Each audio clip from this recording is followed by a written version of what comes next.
First of all, I want to say good afternoon to you all. Thank you all for coming out.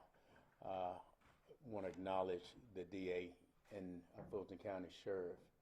We're here today to speak on the arrest of Jeffrey Williams that in collaboration with Fulton County DA's office and the Fulton County Sheriff on yesterday.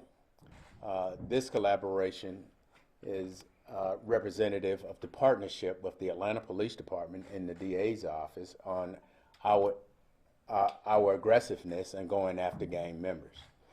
The mayor as well as the DA gave a interview on last week expressing their concerns about what we were seeing in our city and how we would go after any offender. And at the direction of the DA taking the lead on us yesterday, making sure that we were able to get one of our top offenders off of the street. In partnership with them, utilizing our tactical teams, we were able to go out to the individual's location and arrest him without any significant consequences to him or any other parties at the house. And so with that, I'll turn it over to the DA. Thank you, Chief Bryant. Today I'm joined by the Atlanta Police Chief, Chief Rodney Bryant, as well as my sheriff and our sheriff, Sheriff Patrick Labatt. We are here today about a grand jury indictment that was returned that included not just Jeffrey Williams, which is of some notoriety and media attention, but about 28 defendants that operated within our community between the time period of 2012 and 2022. It is our allegation that they operated as a criminal street gang and commenced to do havoc in our community. That havoc includes crimes of violence, crimes of thefts, crimes involving drugs. I've made no secret about it, nor any apology, that as the District Attorney of Fulton County, my #1 focus is targeting gangs.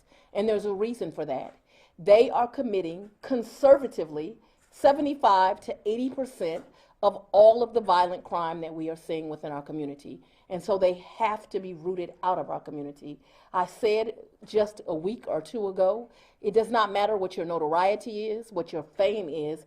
If you come to Fulton County, Georgia, and you commit crimes, and certainly if those crimes are in furtherance of a street gang, that you are going to become a target and a focus of this district attorney's office, and we are going to prosecute you to the fullest extent of the law. I agree with Chief Bryant. What you see yesterday and what you will see in the upcoming months and years is the result of a lot of hard work by both the Atlanta Police Department and this office. We are proud to bring forth this indictment and hopefully to bring justice to a lot of the community who was victimized through the course you see in this indictment. But more importantly, the most important thing that we are here to do is to keep this community safe, and we believe removing these 28 defendants will keep Fulton County safer. Yes, sir. The indictment's got Young Thug and a bunch of other rappers. There was one name I was actually expecting to see there that I didn't, and that's Jack Harlow. Can you speak to that? What I'll tell you is that as large as this indictment is, I told my team that let's not be sexy, let's not overreach, let's be conservative in our approach, which is always the approach that I take. And in taking that approach, 28 defendants were indicted, and they were indicted for the crimes that I believe were appropriate for this RICO indictment. And so I won't speak to any person that is not named. These are serious, significant charges. I would imagine you're going to see some pretty serious sentencing here. I know it's early, but can you talk a little bit about the type of sentences they might be facing? Well, we'll ask on the different charges for the maximum penalties, and there's obviously many people that are looking at life under this indictment. You're absolutely right. These are serious times. They're serious allegations, and it is my opinion that violence in our community deserves maximum penalties.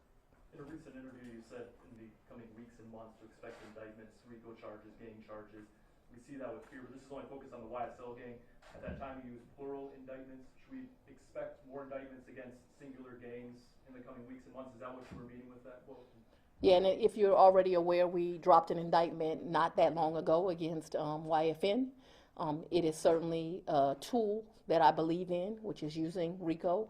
I believe, the reason that I believe in it as a tool is it allows juries and the communities to see the complete picture of a crime so they can truly be educated and have facts to weigh when they're making decisions. And so if you're asking, should you expect to see other RICO indictments against other street gang organizations? Absolutely. And two questions specific to YSL. With the 20-some people arrested here or named, how big is this gang? Is that a good portion of the gang you're operating in Atlanta, and how long were you investigating them? If you look at the indictment, the crimes that are alleged within it go all the way back from 2012 to 2022. I wouldn't say that it contains every act of crime that YSL committed. It is a significant gang that operates here in Atlanta, Georgia, and not every member became a defendant within this indictment, but certainly a significant amount did, and certainly some of the leadership, which is what's most important. We're not going to just target the children that are running out at the direction of leaders and not target leaders. Madam DA, how much?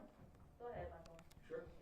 How much did social media, music play a role in bringing this indictment? Social media is a wonderful tool for prosecutors in every indictment we bring nowadays.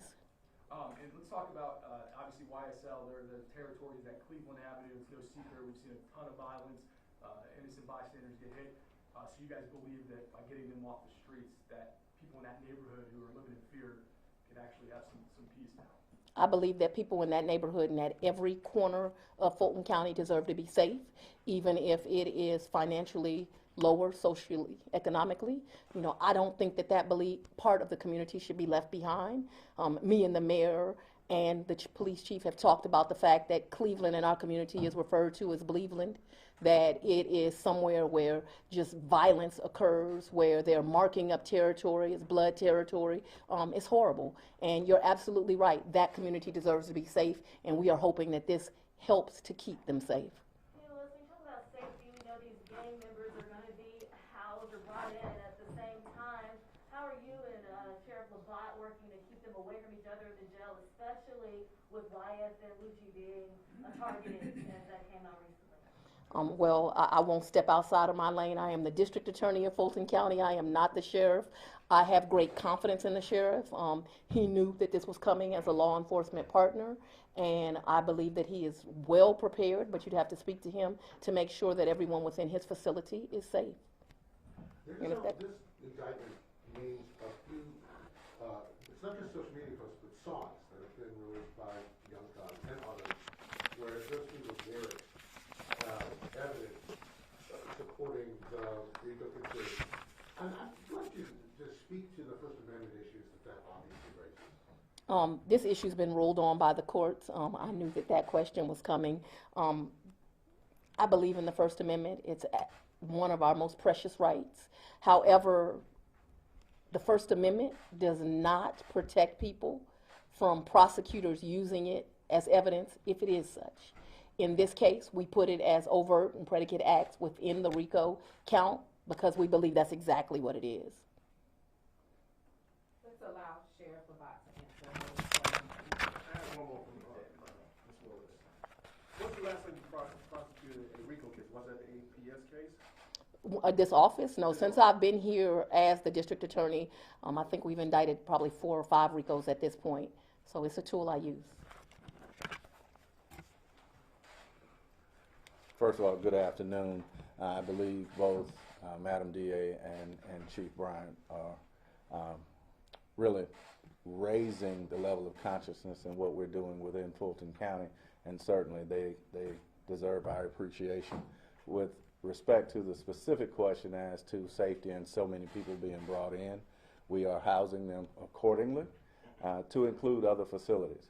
So I encourage everyone to really download the Sheriff's app if you want to know specifically where individuals are, and you'll be accommodated accordingly.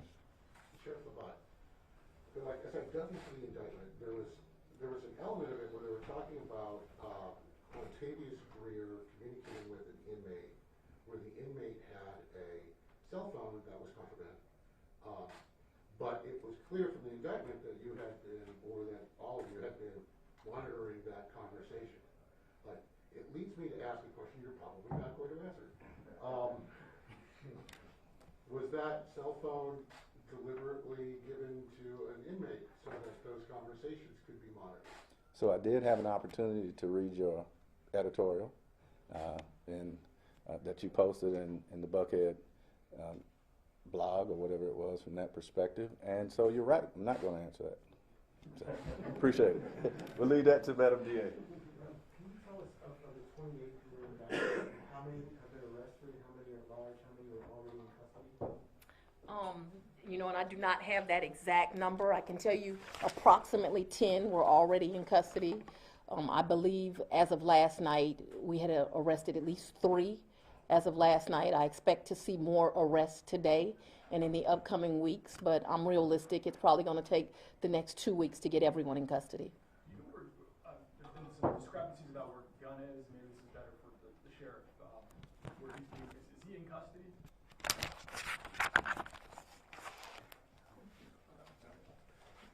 Short answer, Michael, he's not in custody. Okay. I mean, has there been arrangements for him to surrender, or is he considered a fugitive right now? Well, we're making arrangements as much as he had representatives call me last night directly. So we'll muddle through that piece and let you know. And again, download the Sheriff's app. Make sure. Sheriff, one more question. Yes, sir. Have you had to take any special precautionary measures at the jail in light of high profile? I mean, you mentioned people being housed differently, but just safety for your corrections officers, and what kind of, are you able to reveal some of the things you've had to do in light of? And that's a great question, and I appreciate you taking the time to come visit us a couple of weeks ago. To that extent, based on some of the things that we found, we've already begun new procedures. And so the opportunity for us to maintain safety is paramount. Thank you. Follow up on Michael's question, with the indictment and names being out there now, are any of the individuals considered fugitives? Is there a worry that some of them are on the run now because they know that they're indicted? In this business, I'm certain that there will be some people that won't volunteer to come into custody. There is no concern that somebody will escape being arrested. One last question, I'm sorry.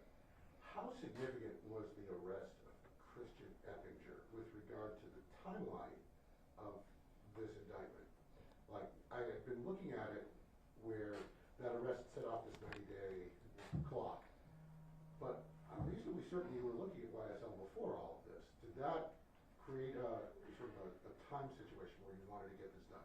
No, there was long ago a time-sensitive importance or significance to this particular case. I was a prosecutor, as you know, for 16 years, 4 months, and 4 days in this office. The murder of Donovan Thomas in 2015 created violence like Atlanta has never seen. It was a goal of my predecessor and any person or prosecutor in this office to make sure that that family received justice, because everyone is entitled to justice. It was a commitment I made from the first day I walked into this office. Very shortly after me becoming the DA, I sat down with Mr. Thomas's mother and I made her a promise that her son was as valuable as any other person within our community, and that I would put resources on this case, and that I would do everything I could to make sure that her son had justice. And yesterday was a proud day for me. Was there any connection between the killing of Young Thug's children's mother and this gang? I don't believe any. Okay. Thank you.